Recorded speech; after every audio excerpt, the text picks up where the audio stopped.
In order to palpate the lymph nodes, we use the finger pads of 2 fingers, employing light circular rotations over the skin.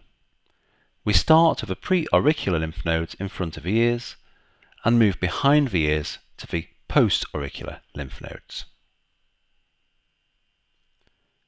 Tilting the head forward slightly, find the occipital prominence and palpate the lymph nodes over this region.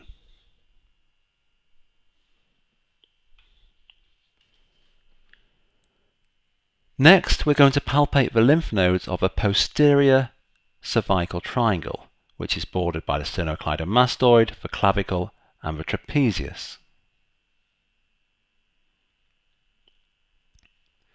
Move the patient's head slightly towards the side we're palpating and move down the sternocleidomastoid muscle, across the clavicle, and up the border of the trapezius, again with light circular fingertip motions.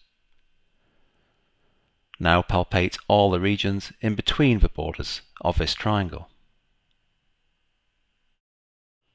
The sternocleidomastoid muscle down to the clavicle, up the midline of the neck, and along the lower border of the mandible, we're defining the anterior triangle of the neck.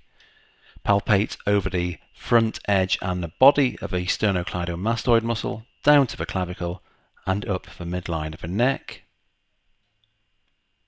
and then fill in between these 2 areas.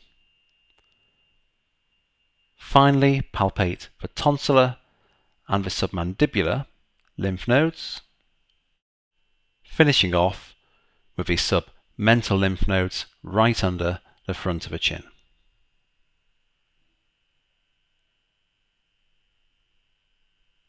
Now, get a cup of water ready for the patient, bring the dental light right over the top of the head, shine it down and cast these long shadows whilst the patient is asked to swallow.